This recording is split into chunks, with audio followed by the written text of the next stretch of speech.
अनेक दिन पहले जंगल में एक हिरन अपने बच्चे के साथ रहता था। हिरन का बच्चा बहुत ही छोटा था, इसलिए हिरन हमेशा उसी के पास ही रहता था।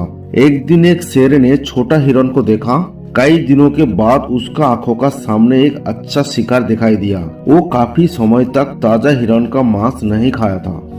बुढ़ापे में शरीर कमजोर हो गया, इसलिए मैं शिकार नहीं कर सकता।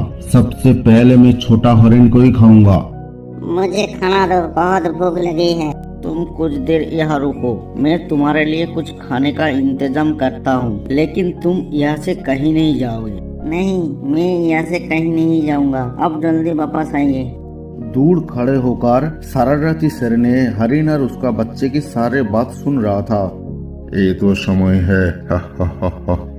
तब हिरन अपने बच्चे के लिए भोजन की तलाश में निकली। बहुत देर तक हिरन को कोई भोजन नहीं मिला। तुम इतना परेशान क्यों हो भाई? मेरा छोटा बच्चा बहुत समय से खाना नहीं खाया। मैंने काफी देर तक जंगल के अंदर खाना खोजा, लेकिन कहीं नहीं मिला। हाँ हरिण भाई, जंगल में भोजन की बहुत कमी है। भीषण सूखे के कारण जंगल की सारे घास सूख गया है। शायद बारिश होने तक और घास नहीं उगेगी। तो अब मैं क्या करूं? मेरा बच्चा भूख से छटपटा रहा है। मैं तुम्हारे लिए कुछ छोटी घास लेकर आ रहा हूँ। मैंने यहाँ से दूर गांव की एक तालाब के किनारे में कुछ छोटी घास देखा था। तुम यहाँ रुको, मैं जल्दी से तुम्हारे लिए कुछ छोटा घास लेके आ रहा हूँ। कुछ देर बाद वो कुछ छोटी घास के साथ वहीं पे वापस आया। ये घास अपने बच्चे के लिए ले जाओ। धन्यवाद बड़ा भैया, मैंने आपके उपकार कभी नहीं भूलूंगा। हिरन घास लेकर वापस आया, और जब वापस आया तो हिरन को उसका बच्ची कहीं नहीं मिला। ये क्या है? मेरा छोटा बच्चा कहाँ चला गया? मैंने उसे यहाँ छोड़कर गया था। तो क्या किसी ने मेरा बच्चे को खा लिया? अचानक हिरन ने वहाँ पे एक शेर को देखा। तुमने मेरे बच्चे को खा लिया होगा, है ना? मैंने अभी तक तुम्हारे बच्चे को नहीं खाया, लेकिन अगर तुम मेरा बात नहीं माना तो तुम्हारे बच्चे को मैं खा जाऊंगा। इसका मतलब है मेरा बच्चा अभी भी जिंदा है? हाँ, तुम्हारे बच्चा मेरा पास है। अगर तुम मेरा बात नहीं माना तो मैं तुम्हारे बच्चे को खा जाऊंगा। नहीं, तुम मेरा बच्चे को मत खाओ। मैं तुमसे सहमत हूँ। मुझे बताओ क्या करना है। यदि तुम अपने बच्चे को जीवित देखना चाहते हो तो प्रतिदिन मेरे लिए कुछ ना कुछ खाना ढूंढ कर लाओगी, और जिस दिन तुम खाना नहीं ला कर आओगी मैं तुम्हारे बच्चे को मारकर खा लूंगा। क्या तुम राजी हो? हाँ, मैं आपसे सहमत हूँ। चलो शुरू करो, मेरे लिए खाना ढूंढो। फिर हिरन बाघ के लिए खाना ढूंढने निकला। पूरा दिन हिरन बाघ के लिए खाना ढूंढते रहा, और आखिरकार हिरन को कुछ खाना मिल गया। पूरा दिन इंतजार करने के बाद मेरे लिए थोड़ा सा खाना लेकर आया। इस थोड़ा सा खाने से मेरा पेट का एक कोना भी नहीं भरेगा। मैंने पूरा जंगल में खोजा और इतना ही खाना मिला। जंगल में खाने का बहुत कमी है। ठीक है, मैं आज यही खा लूंगा। मुझे कल और ज्यादा खाना चाहिए। इस प्रकार हरिण प्रतिदिन बाघ के लिए कुछ न कुछ खाना लाता था, और बाघ वो खाना खाता था। वाह, आज तुम्हें बहुत ज्यादा खाना मिली है। क्या अब मुझे मेरा बच्चे को देखने दोगी? मेरा बच्चा कैसा है, क्या खाना खा रहा है? मुझे देखने की बहुत इच्छा है। सुनो, तुम्हारा बच्चा बहुत अच्छा है, लेकिन अभी तुम उसे मिल नहीं सकते। लेकिन 1 महीने बाद मैं तुम्हें उससे मिलवा ही दूंगा। 1 महीना बाद क्यों? सवाल मत पूछो।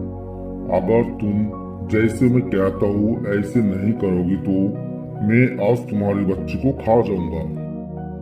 नहीं, ठीक है, मैं 1 महीने बाद मिलूंगा। मेरा बच्चे को कोई नुकसान मत करना। अभी जाओ, मेरे लिए एक और खाना लाओ। इसी प्रकार हिरन शेर के लिए खाना जुटाते रहा, और शरारत शेर भरपेट भोजन करते रहा। इस प्रकार 1 महीना बीत गया। अब 1 महीना हो गया है। अब मुझे अपने बच्चे को देखने दो। निस्संदेह तुम अपने बच्चे को देखोगी, लेकिन और 1 महीने बाद 1 महीने तुम मेरे लिए खाना लाओगी, नहीं तो मैं तुम्हारे बच्चे को खा जाऊंगा। आपने अपना बात नहीं रखी। तुम्हारी इतनी हिम्मत, मैं तुम्हारे बच्चे को अभी खा जाऊंगा। तुम्हारे बच्चा पहले से ज्यादा हिष्टो पुष्टो हो गया है। नहीं, मैं आपसे सहमत हूँ। मेरा बच्चे को मत मारो। तो फिर जाके मेरे लिए कुछ खाना लाओ। ऐसे कुछ दिन बीत गया। एक दिन हिरण को पूरा दिन खाना नहीं मिलने पर हिरण परेशान हो गया। जिस पेड़ का नीचे हिरण खड़ा था, उसका बगल वाला पेड़ पे एक पक्षी बैठा था। पक्षी ने हिरण को देखा और पूछा, दोस्त, तुम परेशान क्यों हो? तब हिरण ने सारी घटना पक्षी को बताया। सब कुछ सुनने के बाद पक्षी ने हिरण को बताया, आप गलत हो। वो बाघ झूठा है, धोखेबाज है। एक बार उसने मेरा साथ ऐसे ही किया। उसने मेरा एक बच्चे को खा लिया और मुझे 3 महीने तक कैद में रखा। पूरा 3 महीने तक मैंने उसे खाना दिया। उसने कहा कि मेरा बच्चा जीवित है, लेकिन आखिरकार मुझे सब कुछ पता चला। फिर उस शरारती बाघ ने मेरा बच्चे को भी खा लिया है। इसे बर्दाश्त नहीं किया जा सकता। इसे निर्धारित करने की आवश्यकता है। सुनो, मेरे पास एक बुद्धि है। तब पक्षी ने हिरण को अपना बुद्धि बताया। क्या आप ये काम ठीक से कर सकते हो? हाँ, अवश्य ये मुझसे हो जाएगा। आज तूने मेरा खाना यहाँ क्यों रखा? शरारती बाघ, ये तुम्हारा जीवन का आखिरी खाना है। इसका मतलब तू सब कुछ जान गया है। तेरा इतना हिम्मत कैसे हुई मुझे धमकाने की? मैं तुझे अभी खाऊंगा। दोस्त, जल्दी से काम निपटाओ। ओरे बाप रे, ओरे ओरे, कोई मुझे बचा ले। ओरे ओरे, मेरा सर पर कुछ गिरा है। ओरे ओरे, मुझे बचा लो कोई। कांठाल सर पर गिरने से शरारती बाघ की जान चली गई और उसे अपना पाप की उचित सजा मिली।